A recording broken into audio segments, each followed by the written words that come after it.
Pues un gusto platicar. A mí me gustaría que nos contaras sobre estos episodios y sobre cómo has vivido este proceso del caso Odebrecht, primero desde la Fiscalía Ujú. y ahora pues como un personaje clave en las investigaciones del caso, ¿no? Sí.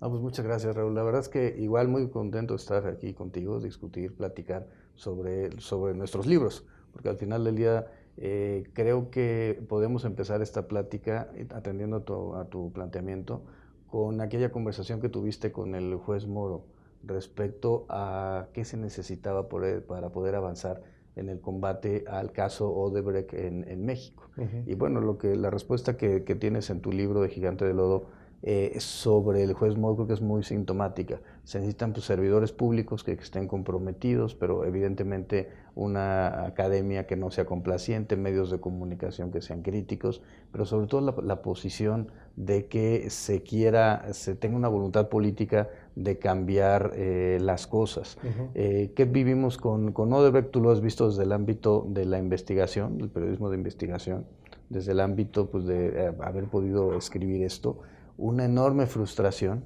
de que, como platicábamos, de que solamente México y Venezuela fueran los países donde no había mayor movimiento en los temas vinculados con la sanción a Odebrecht, pero creo que la buena noticia es que esto está empezando a cambiar. Ha Ujú. habido un giro de 180 grados en este gobierno respecto al gobierno anterior. Y bueno, cómo lo viví? Pues la verdad es que era un tema indignante. En febrero del año 2017 se hace público pues, la investigación que se desarrolla en varios países, Brasil, Estados Unidos, particularmente con el caso de Emilio Lozoya. Para agosto del año 2017 se hace público que el dinero había ido a la campaña electoral y eso implicaba que la FEPADE tenía que ejercer sus facultades Intervenir. e intervenir. Se presentaron un par de denuncias, una por Morena, Horacio Duarte, otra por el PRD, Beatriz Mojica, y con esos dos iniciamos la investigación, solicitamos información en asistencia jurídica internacional a Suiza, Brasil, Antigua y Bermuda para poder tener información respecto Ujú. a cómo habían sido las transferencias. Sabíamos más o menos cómo había estado. Te diré que si hubiéramos tenido los datos de la UIF, a lo mejor evidentemente la investigación hubiera sido más rápida y no a tientas como fue en ese momento. ¿Pero qué pasó en ese momento? ¿No hubo colaboración de la UIF?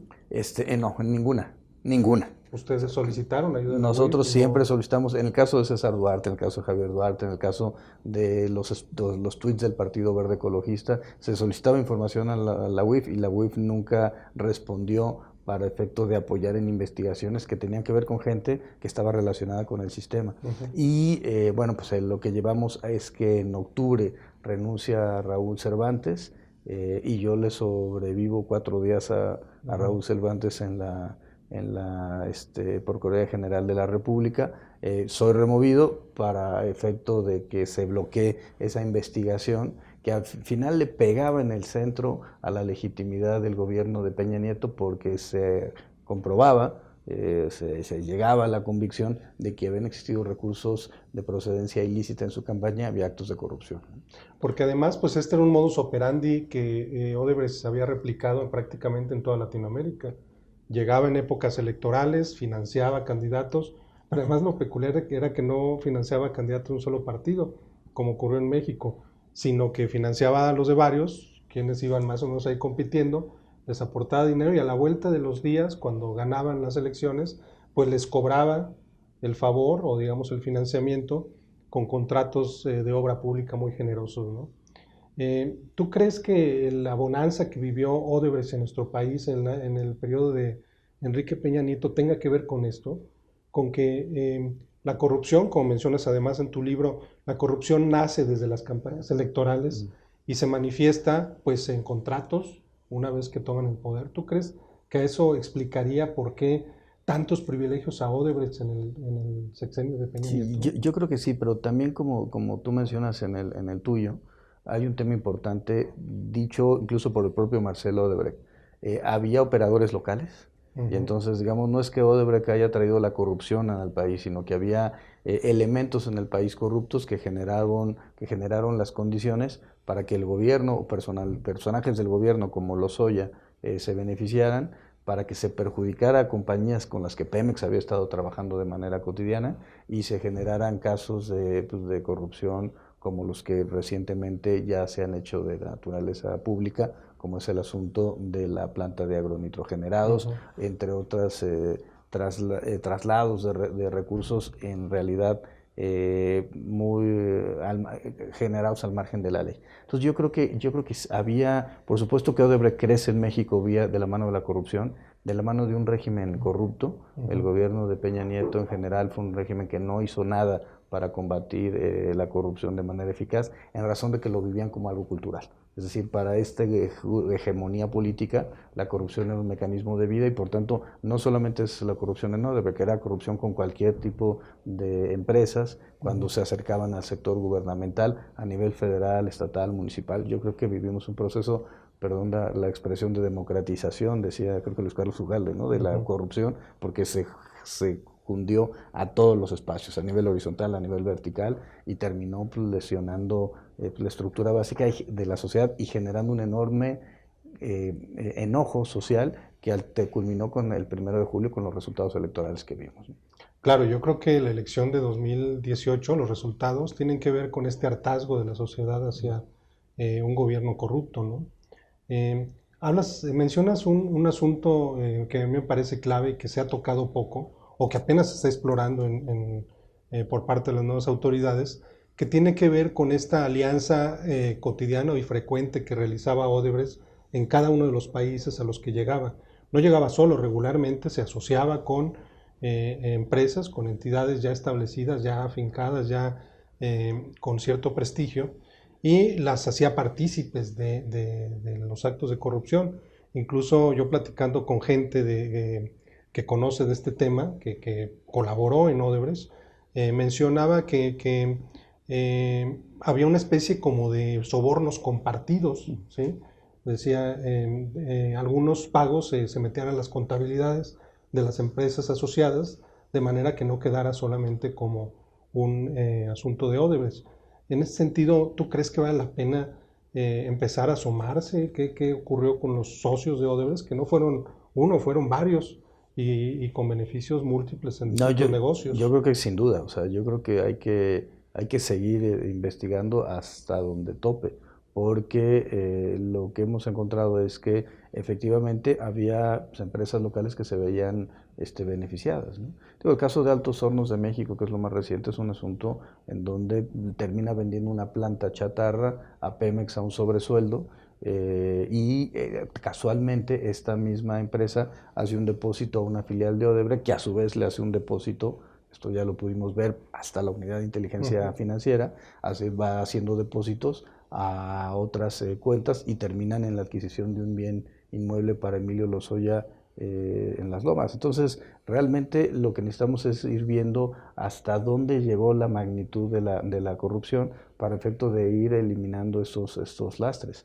Hay gente que se enoja en este momento porque el gobierno no los quiere contratar, pero bueno, si vemos que tienes contratos por 89,000 millones de pesos y de repente no tienes trabajadores en el Seguro Social y tienes pérdidas fiscales por 410 millones, es que algo muy raro está ocurriendo. Entonces, lo que necesitamos hacer es clarificar qué fue lo que sucedió en el sexenio pasado, particularmente en el sexenio pasado. En tu Claro. libro tú vas mucho más atrás. Te retomas a la parte del gobierno de Calderón, haces el análisis de qué pasó con Duarte y cómo fue Odebrecht también tocando los espacios estatales para generar estas redes de corrupción.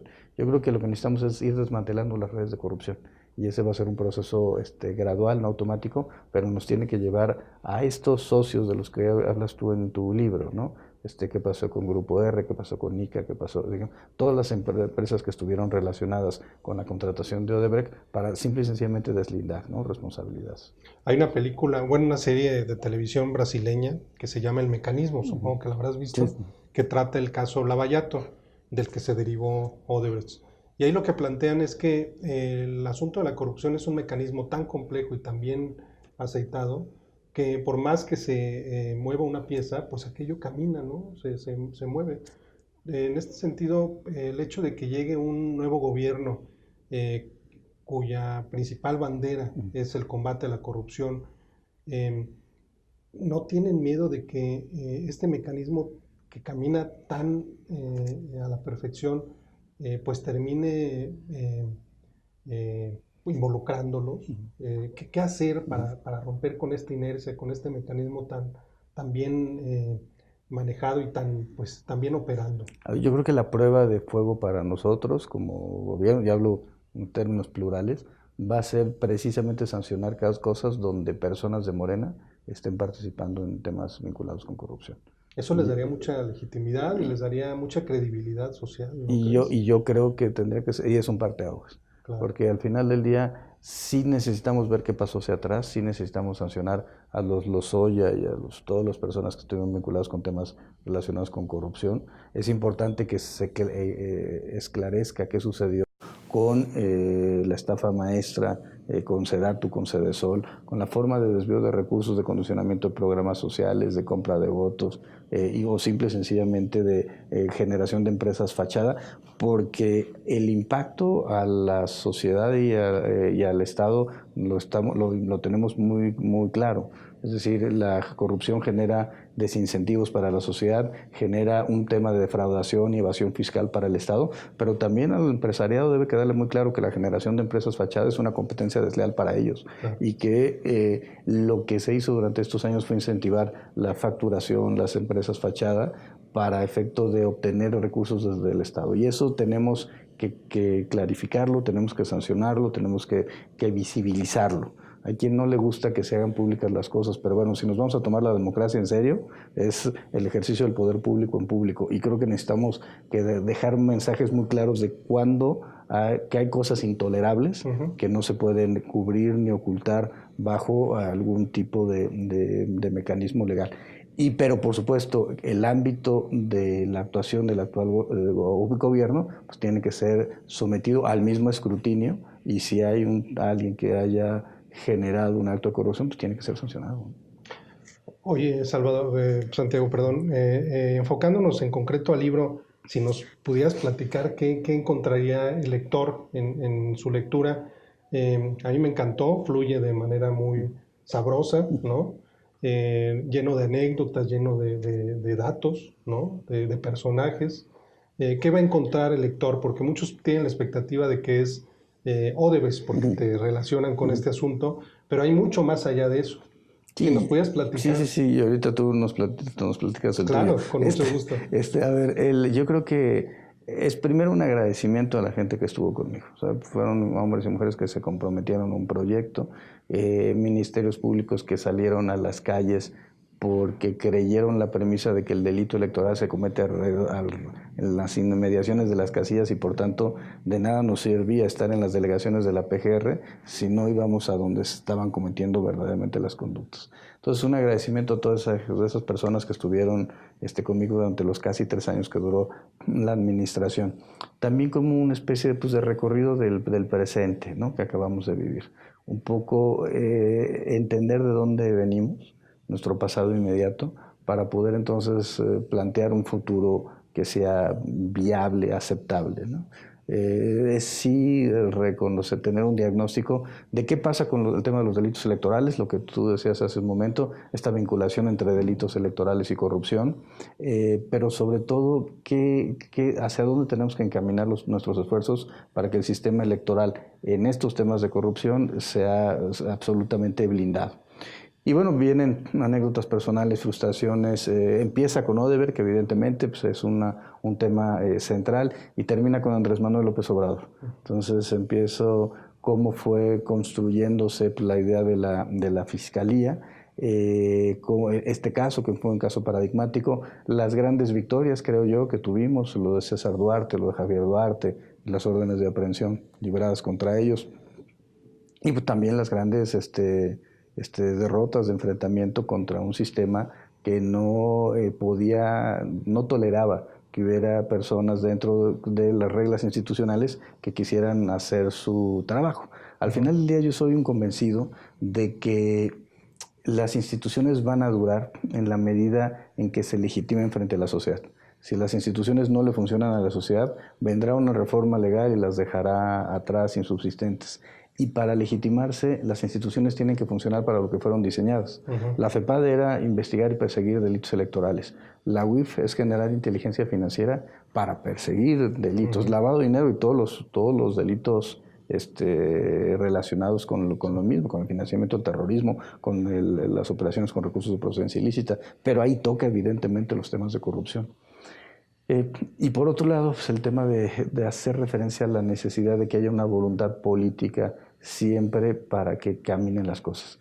Diseños institucionales más voluntad política, yo creo que son los mecanismos para combatir la corrupción, evidentemente desde el ámbito público y siempre acompañados de medios de comunicación activos, valientes, academia crítica, una sociedad civil organizada, que vea que no es solamente la compra de la Casa de las Lomas o la quiebra de Pemex, es cómo eso destruye el tejido social y al final del día nos afecta a todos. Pero bueno, te toca. Hay una frase que dice en el libro que me parece genial, que tú cuando asumiste la fiscalía te pidieron ser institucional, ¿no?